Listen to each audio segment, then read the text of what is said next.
A prostitute can really renegade this thing if she want to, but you got certain women or certain prostitutes that prefer to have a pimp because they got somebody that's going to be constantly down with them in the game, and he not going to judge them. He going to accept them the way they are, but they got to bring them the money, and he manages the women and he manages the money. But certain pimps take better care of their women than others, and certain pimps are more hard on their women than others, and certain pimps use that grooming hand, and you know what I'm saying, certain pimps are more violent toward the women than others. You know what I mean? So, but a prostitute, man, a prostitute don't need a pimp, and you got prostitutes who don't want a pimp, and you got prostitutes who do want a pimp. Because of that companionship, the consistency, the constantly having somebody that's there for them, that's down with them, that understand them, and can manage their money. Because some women don't manage money well, so a pimp could help when it come to that. But like I said, you got somebody to guide you, to give you game, to encourage you, to motivate you. You know what I mean? So you got somebody that's with you as you do what you do. You know what I mean? Because ain't nobody else gonna really be down for you like that. You know what I mean? In the game. Because you got squares who might try to rescue a prostitute, but they trying to take them out the game. A pimp gonna be down with a prostitute while she in the game. Not trying to save her from the game, but trying to guide her in the game. You know what I mean? And it's companionship and, like I said, encouragement, motivation, instruction. You know what I mean? Properly inspiring and motivating prostitutes. That was somebody said pimp stand for. You know what I'm saying? But like I said, you got certain women who don't want no pimp, but they still in the game. Then you got women in the game who do want a pimp for various reasons. Just like you got a woman you got certain women who are single and they don't want a man, or they're content without a man.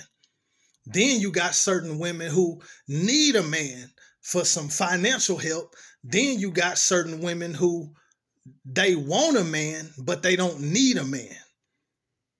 So you got women who are financially stable and they cool without a man. Then you got women who financially stable. They want a man, but they don't need a man. Then you got women who not financially stable and they need a man to help finance their life. So sometimes you think you pulling a chick because you got game, or you pulling a chick, you know what I'm saying, for whatever, you think you got game, but she really trying to hook you and get you to finance her life. You know what I mean? So, and then when it came down to it, like I married a woman who needed help from a man, and I didn't even know that. I ain't even know that. Cause when we was engaged, she knew my situation. I was making money, but I wasn't spending it on her. You know what I mean? I ain't gonna lie. So, and she married me anyway, and I never really knew that she needed me to. I'm like, shoot, if, she was looking at me to get a house while we don't have a house. I'm like, shoot, you ain't put up half. What is you talking about? Like, I see if you come to me with some money and I got some money, let's do it. But she was looking at me like to be the provider instead of it being 50-50. And I didn't have no provider mentality. I didn't have that kind of mentality. You know what I mean? I'm like, do for me. You know what I mean? Or I do for me, and shoot, you do for you. You know what I mean? And then if we trying to have something, we put our money together. But she was looking at me like I'm the one that's supposed to provide. And I mean, I'm the one who's supposed to have the vision and be the leader. Okay, we finna get up out of our parents' house. We finna get our own place. So I didn't have none of that kind of vision or nothing. So I was off my game as a husband. So I take credit for that. But the way she responded to it and try to get with another dude who gonna help her, and what that led to was a whole bunch of boom, pop, ping, ping, boom, ping. It led to a whole bunch of that. You know what I mean? And that's the thing, a woman who A woman who need a man to do for her, she can end up in a bad situation because uh when a man is doing for a woman, huh, it just depends on the man. Cause a man can do for a woman, and let me see, let me make sure I say it right. Cause all men ain't the same. Some men will do for a woman and they not gonna throw it in the woman's face. That they not gonna try to abuse their power. Cause the man know the woman need him. The man is doing for the woman. And if the man stop doing for the woman gonna be in trouble. But a good man is not gonna abuse his power over that woman.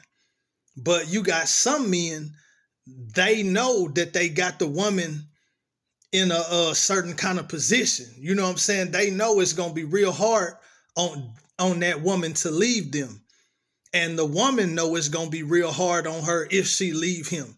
And that kind of man just kind of abuses power and be beating the female up and all kind of stuff. And it's hard for her to leave. And oh yeah, that's what I was saying about being in love. You don't really know somebody in love until they get crazy or stupid. When a woman getting all beat up by a dude and she keep going back to him, oh yeah, she in love. She in love. He cheating on her. He beating her up. She stay with him. Oh yeah, she in love. Or a dude get crazy over a woman. She was talking on the phone to some dude and he beat her up. He done got crazy. Yeah, he in love. Or he see her talking to a dude and he be ready to kill the dude and her. Or a dude caught the woman cheating. He killed the man and the woman. Oh yeah, he was in love. He done got crazy. Straight up. You never know somebody in love till they get crazy or stupid, man. And some women don't even be in love, but they need that man and what he's doing for them and what he's doing for her.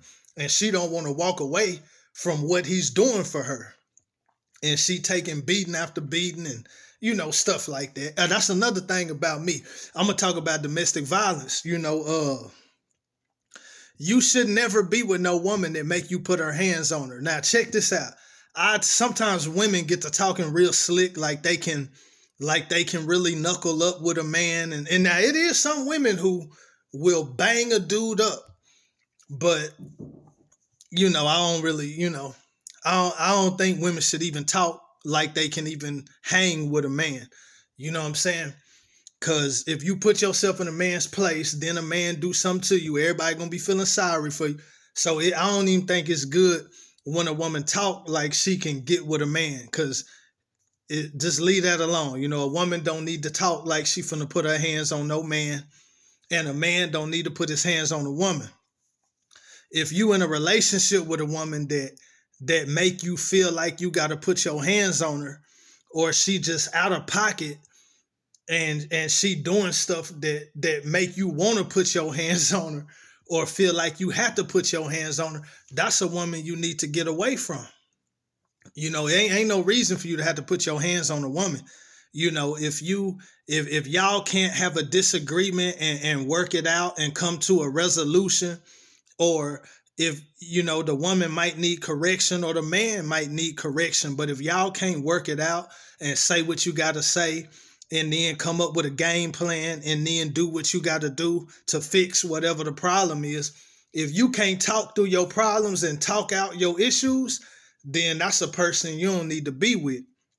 If the woman ain't listening to you when you talk and you got to put your hands on her, that's the wrong woman. Or if the woman putting her hands on you, that's the wrong woman.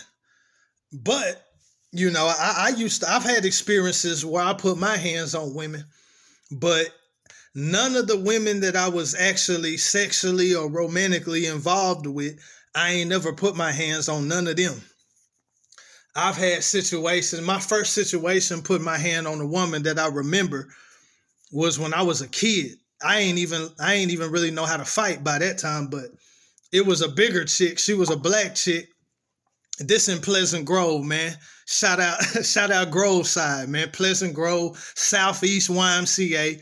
I used to be in the after school program and the summer program and all that, single mom. What I'm saying? I used to rock out with the YMCA though, after school and during the summer and all that. What I'm saying? So, Pleasant Grove, it's kind of rough, you know what I mean? And but it was this chick. Matter of fact, I played Pee Wee football and it was the coach's daughter. And I don't know what she was doing. She was playing too much or playing too rough. And I'm probably like 8. I want to say I'm probably about 8 years old. You know what I'm saying? And I socked her in the eye. And this before I didn't even swing like this. This before I had my boxing game. I ain't even swing like this. I swung, I swung like that. Like I used to swing like that. You know what I'm saying? Like you stretch your arm out and you just swing. So I swung like that and caught her in the eye. And she was crying and they told my mom when she came to pick me up and all that. I ain't never really get in trouble though, because she was playing too rough with me. She was kind of like picking on me because she was bigger than me. But I did that swing motion and boom, caught her in the eye. That was that was my first time hitting a female. And then I remember I had this situation in high school.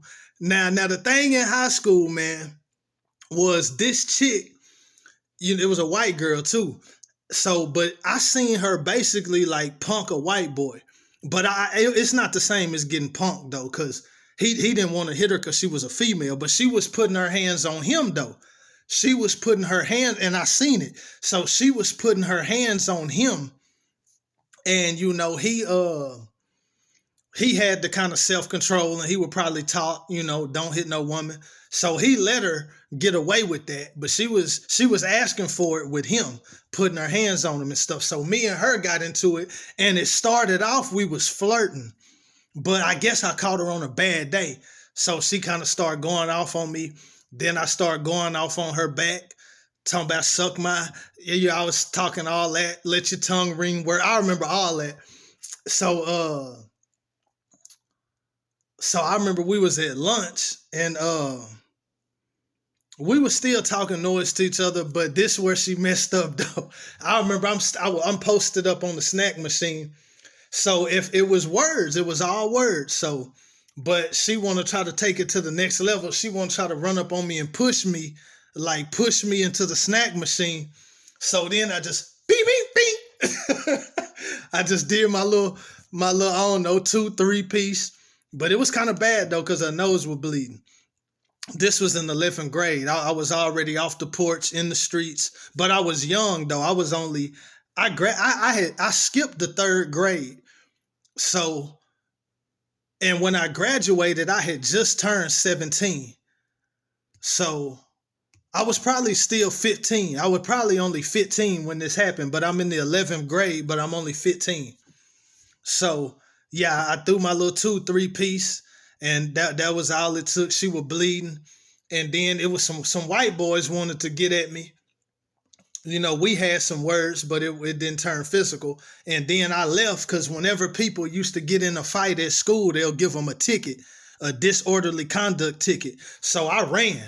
You know what I'm saying? I got into the white boy face. We, I guess, had some words, and then I left. I'm throwing up gang signs and West out and all this kind of stuff. So I'm burning out though, because I'm like, I ain't finna stay around so they can give me a ticket. I'm gone. And a chick from my school, I guess I ran into her. She dropped me off in these apartments I used to kick it at. And I ended up having to go to alternative school and still got the ticket. But yeah, so that was another situation. Then I had a situation in the club where I was drunk. I was being obnoxious. I couldn't keep my hands off this chick. I'm touching on all the chicks probably. And but it's this one chick. I remember she had on white. I probably had grabbed her butt like 3 times. I probably grabbed her butt the 2nd time, and she was like, stop grabbing on me or I'm gonna hit you.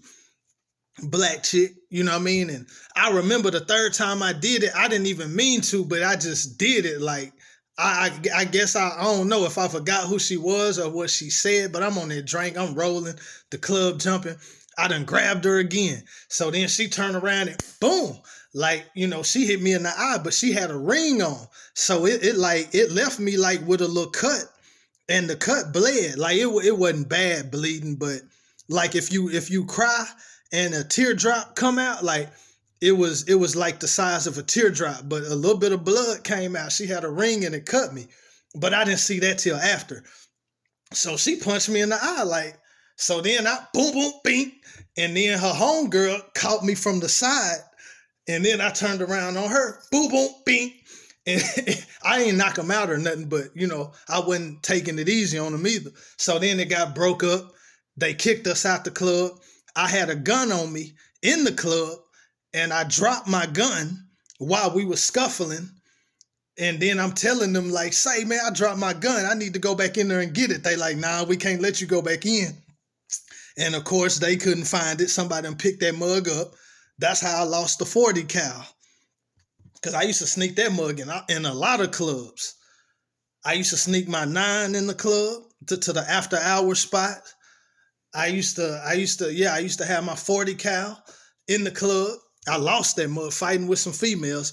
And then when I got DP'd in my hood, I told you about the DP. I just said I was getting unruly and wilding out. Well, this is what happened. But I really don't know what happened. But from what I hear, like it's one of the older dudes, older dudes from Chapel Hill. He well respected, you know what I'm saying? But I got into it with his wife, and I don't know if I hit her or if I slapped her, or maybe I was slapping her on the butt or something. I don't know. But after this happened, I went back up to the club the next night. I'm like, what happened? You know what I'm saying? Talking to the security. So it was some people was saying that I hit the dude wife, and then me and the dude end up fighting, and then I get jumped by a lot of people. You know what I'm saying? But we just counted it as a DP. You know what I mean? Since I brought that on myself, it ain't like somebody just picked me out and wanted to start something with me. It was like, nah, I brought that on myself. I was being unruly, you know what I mean? And so we counted that as a DP. And I apologized to dude when they let me back in the club. Or I came back when they let me back in the club, like after like 30 days. And once I finally seen dude, I apologized to him, you know what I'm saying? But yeah, it was some talk that I had slapped his wife, which I don't know if that happened. I don't see why I would slap her unless she put her hands on me. So I wasn't quite sure about that, but I don't know. But I know what I do be doing when I be drunk in the club. Like I will be touching on the broad, or if she dancing, twerking, I might start slapping on the butt or something like that. So I don't know exactly what happened, but it was talk that I slapped her. But I don't see how that could have happened. But I'm not saying it didn't happen. I just don't remember. I don't remember the fight. I don't remember nothing. You know what I mean? I remember getting pushed and sliding on the floor. And then I don't even remember nothing after that. But I know I got up fighting. And that's probably when I got jumped and all that. So we rumbled that night. And I had lumps on my head. I had like some lumps and bruises, and I had a black eye, you know. So yeah, but it was a lot of stuff went down in the club that night. But yeah, we counted that. Once I found out, everybody said I started it though. It was different stories, but everybody said I started it. So we counted that as a DP. You know what I'm saying? We all from Chapel Hill, but we not all from the same hood though. You know what I mean? We not all from the dudes that jumped me. They not from my block, but we all from Chapel Hill. And then everybody said I started it. So it's like, okay, ain't no discrepancies about that. So I apologize to dude for whatever went on with his wife. You know what I mean? And that was the end of that. Oh yeah, but a dude from Chapel Hill got killed the next week at the mall. But he went to Chapel Hill school. That don't really mean he from Chapel Hill though. Like I went to White House school, but I'm not from White House. You know what I mean? You might go to Chapel Hill, but you might not be from Chapel Hill. So from what I know of, the dude that got killed at the mall, he went to Chapel Hill, but I don't know that he was from Chapel Hill, but it don't matter anyway. I ain't had nothing to do with it. And then the week after that, so I got jumped in the club. We count that as a DP. Some people even say that I got put down because I was claiming the hood, claiming Hoover without ever getting put down. So some people count that as getting put down. And then I was like, nah, you can't get put down off a violation. But then again, the whole purpose of when you jump somebody in is so you can check their heart. Do you got the heart to fight even when the odds is against you and you finna get beat up? Do you still got the heart to fight? So they seen my heart in that situation. So some people, you can look at it as getting put on because I demonstrated heart. I caught a fade, but I'm still going to fight till I can't fight no more, till you knock me out or whatever. You know what I mean? So I demonstrated heart. So some people can look at it like getting put on, but I don't look at it like that because you can't get put on off a violation. But at the same time, dudes can violate you and you can demonstrate your heart. So it can kind of almost be like getting put on in a way. But yeah, so we counted that as a DP, didn't have no more problems after that. I made sure not to be wild and reckless, not just in that club, but not in no club. Because it could have been worse if I was somewhere else. You know what I mean? It could have been worse. Dudes can rob you, beat you down, rob you, a lot of stuff. And I had a razor on me that night. I had on my blue wind jacket with a black and red razor. But once I got pushed and got up, I wasn't thinking about none. I wasn't thinking about no razor, just brawling. You know what I mean? But yeah. So them some of my stories. So yeah, I done put hands on women a few times, but none of the women that I was ever romantically or sexually involved with, I ain't never put hands on none of them though. But back to me and my wife though. I wasn't doing nothing. I wasn't doing nothing for us. You know what I mean? To be honest with you, like I wasn't trying to get us no place. I was content living either at my mama house or her granny house. Like I was content with that. And then I had just got a good job. Like, so we got married in December 2015. And I quit my job like a week after we got married. I didn't get another job till March 2016 working at Ross. Then I got a job at Suddenlink in July 2016. That's when I started getting back to a bag when I got on at Suddenlink. But by that time, she was already frustrated and bitter, just because she had all these expectations that I'm going to do for us.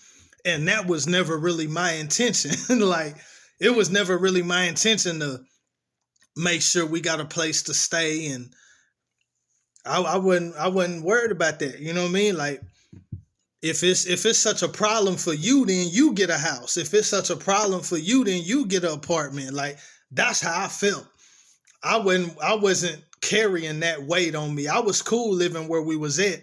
And it's like whenever we get the money to get our own place, we'll get our own place. But it wasn't no serious pressing issue to me like it was for her. And she was really upset and mad that we've been married for 6 months and we ain't got no place to stay. And I understand that, you know what I'm saying? But I just it wasn't bothering me, so she started getting bitter and frustrated and all that. Then, like I said, she needed another dude to help her. So she started messing with other dudes or messing with another dude because I guess he was going to do something for her. So then, after a while, we probably started having problems like in July 2016. And then I remember I was ready to divorce at the end of November, but I didn't do it then because because you got Thanksgiving on Thursday. I went to the courthouse on that Friday to file for divorce, the Friday after Thanksgiving, but the courthouse was still closed. So then we pushing through December. And then somewhere in December, I went on and filed for the divorce. But yeah, I went on and filed for the divorce. And we was doing our own thing. And then like we were separated. And then in January, she ended up getting a house. But this dude that she was messing with, he helped her to get the house. But I didn't know that.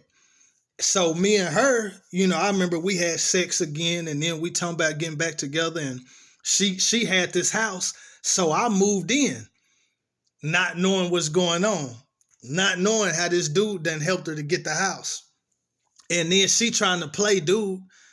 She really trying to play me and dude, because she didn't tell me about dude, and she didn't tell dude about me. So really, I'm living in another dude house. Think about how dude feel. He done helped her to get this house, and now her husband done came back and he's staying in the house. So think about how dude must feel. Like she really trying to play him like a goofy in a real way. But she playing me too, because dude might just bust up in the house, you know what I mean? And I'm going to be looking like, but if I'm feeling like it's my house and I got my strap, like it's not going to be pretty, right? So anyway, so dude pull up one morning, and I'm wondering where my wife at, like where she at. So I look outside, like she's sitting in a truck, or it's a truck pulled up, and I didn't see them, but I'm like, well, I guess she in the truck or whatever. I don't know. I just looked out. It's a truck pulled up, so I guess she in the truck talking to dude. So then she come back in. I start asking her questions like, who is dude? And she like, well, he gave me some money for this, for something to help her get the house. For all I know, his name could have been on the lease. I don't know, but he done helped her out somehow to get this house. So I'm like, what? But then again, we were separated. So it's like, oh, okay, well, all right. But then this what I wanted to know though. Cause the only reason I was willing to get back with her and not get the divorce is because I didn't know if she had cheated on me. Because the Bible say you're not supposed to get a divorce unless it's for the cause of fornication, which is basically adultery. So I'm like, have y'all had sex? And she like, no. I'm like, well, put that on our daughter, put that on Kiera that y'all ain't had sex, and she couldn't do it. So I'm like, oh, okay. Well, shoot, I'm leaving. You know what I mean? I packed up some stuff, and I packed up some stuff and went to work. And so then after work, I had to come back to get the rest of my stuff. And guess what? She got dude in the house. So I'm just like, but I ain't tripping. She wasn't there. So dude just in the house by himself. So I come in the house, I see dude. I just said, I'm here to get my stuff. You know what I'm saying? Like I wasn't caring about what they had going on. I'm here to get my stuff. You know what I mean? Dude like understood, you know what I mean? So I got my stuff, and I got my stuff and moved out while he was there, and put the key on the table. You know what I mean? I don't know what y'all got going on, but she obviously done let you in. So I put the key on the table. Ain't no point in me having it. And he didn't mess with none of my stuff or nothing like that. So, so that was it. And then but it was still later on though. I was still, I was still willing later on, because that divorce takes some time. It take a good 3 months for that mug to process. And me and her still had communication because we had our daughter and stuff like that. So there was times where my heart was soft, and I was willing to I was willing to take her back and save the marriage, but she would have had to like be different. But anyway, I know what it was. I was like, since there's so much drama around that house, I was like, well, if we get back together and try to save the marriage, you got to move out that house. You know what I mean? And she wasn't willing to do that. So it's like, it wasn't finna, so we end up getting a divorce. And then it came to a point where, she was getting beat up all the time. So I wanted to, okay, hold up.